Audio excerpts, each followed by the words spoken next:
lepa za besedo. Hvala tudi novinarki in novinarjem, da ste prišli na novinarsko konferenco. Želel bi v prvi vrsti seveda komentirati rezultate volitev. Zdaj imamo pravzaprav skoraj že dokončne rezultate. Jaz lahko rečem generalno, da je Slovenska ljudska stranka seveda zadovoljna z rezultate na teh lokalnih volitvah. Obdržali smo primat stranke z največ župani, 41. Pričakovali smo seveda delni padec glede na prejšnje lokalne volitve, ker je to bilo preprosto normalno. Namreč veliko od županov, ki so oddelali 4. mandat, preprosto ni več kandidiralo, ker so se odločili za, po domače rečeno, penzijo. Tako da, kar se tiče županov, smo zelo zadovoljni in zadeva se je iztekla v skladu z pričakovanjem.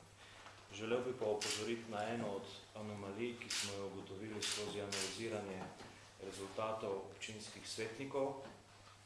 Namreč na spletnem portalu Državne volilne komisije so prikazani rezultati zgolj proporcionalnih volitev.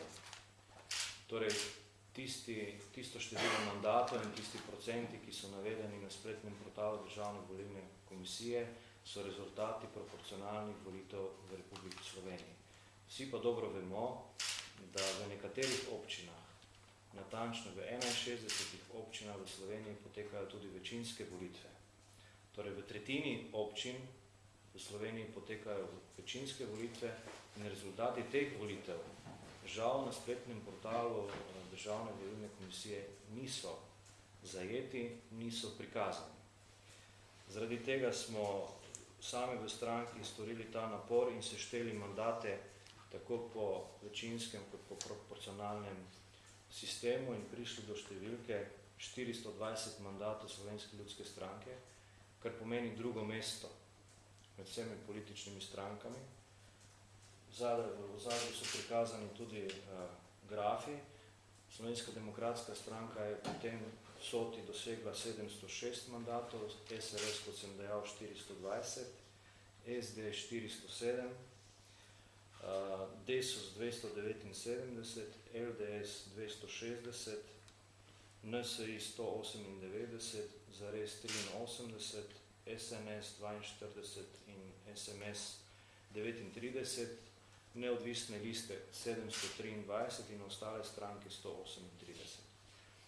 Skratka, zdi se mi pomembno, da zaradi objektivnosti, obveščenosti Slovenk in Slovencev vendarle ta podatek tudi pride v javnost, namreč tudi te občine, v katerih potekajo večinske volitve, so del Slovenije in je prav, da so tudi te občine na nek način zajete v prikazu volitev.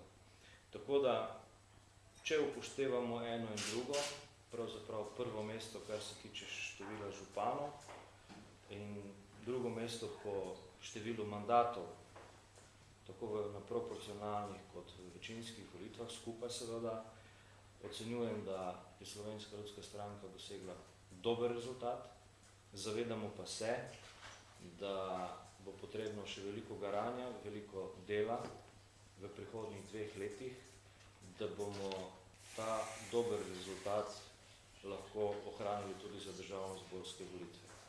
Jaz osebno sem prepričan, da smo to sposobni, da to zmoremo in znamo in da bo Slovenska ljudska stranka na prihajajočih državno-zborskih volitvah igrala vidno vlogo. Toliko morda za uvod,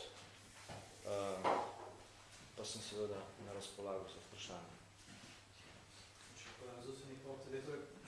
razumem, zdaj ti izidi volitev, kot so kazani na strani Državne volilne komisije, kažejo, da je na ravni celotne Slovenije SLS popravila ob svetniških volitvah 9,4%. Na proporcionalnih volitvah. To pomeni, da v to številko niso šteti tisti glasovi, ki so bili oddani na večinskih volitvah. Točno tako. Zdaj, te podatki v primerjavi s prejšnjo leto kažejo, da je pravzaprav stranka na mestnih svetih nekje na istem. Je tako tudi isto, potem nekako to ni uspelo prenesti tega uspeha tudi na državno-zborske volitve, kakšna bo mogoče taktika in zakaj mislite, da bomo tokrat uspelo prenesti to Opravili smo temeljito analizo. Na osnovi te analize bomo naredili vse, seveda tako kot sem delal, ob trdem garanju, ob trdem delu v državnem zboru. Zavedamo se, da je vendarle rezultat na državno-zborskih volitvah odsev delovanja vsake politične stranke na državnem nivoju. Torej predvsem pri delu v državnem zboru. In verjamemo, da bomo lahko za eno načelno držo, konstruktivno držo, ki jo poskušamo držati vse skupaj, vendarle ob tej brutalni in radikalni politiki, ki se sestoji iz grozljivo veliko konfliktov, lahko prepričali Slovenke in Slovence, da nam bodo na državno-zborskih volitvah namenili podobno podporo. Torej, še enkrat, tisto, kar je na spletni strani Državne volilne komisije, so proporcionalne volitve, to drži tako, kot je. Razumemo, da se enih in drugih volitev ne da kar tako sešteti, ali pa če hočete rezultatov proporcionalnih in večinskih volitev, da se ne da kar tako sešteti. Bi pa bilo dobro, za dobro, torej objektivnega obveščanja, da se pa vendarle eni in drugi rezultati posebej prikažejo in da se dobi celovita slika. Namreč, zanimivo, Desus, recimo, je na večinskih volitvah dobil samo 10 glasov, torej 10 mandatov. Jaz sicer ne vem zakaj, ampak to potem seveda kaže na popolnoma drugi položaj posamezne politične stranke.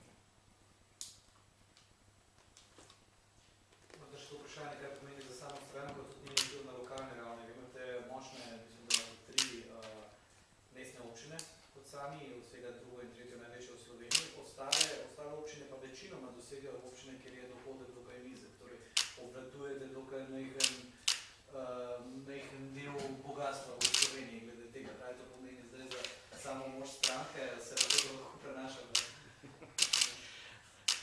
Če razmišljate o kapitalski moči te stranke, jaz se na to ne oziram.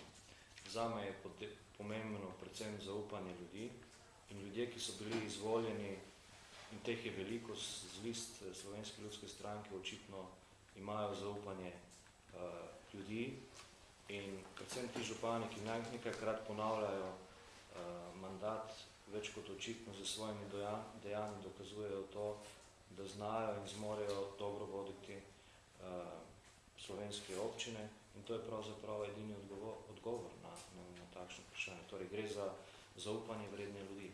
Je pa res, da je to zaupanje potrebno prenesti tudi na državni nivo.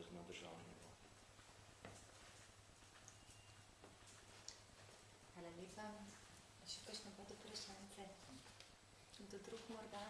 Morda, mi bomo danes poslali tudi pisno pobudo na Državno volilno komisijo, da se vendarle tudi ti rezultati večinskih volitev objavijo. Posebej ni potrebno seštevati odstotkov, ampak vendarle, da se tudi ti rezultati objavijo, ker je to prav.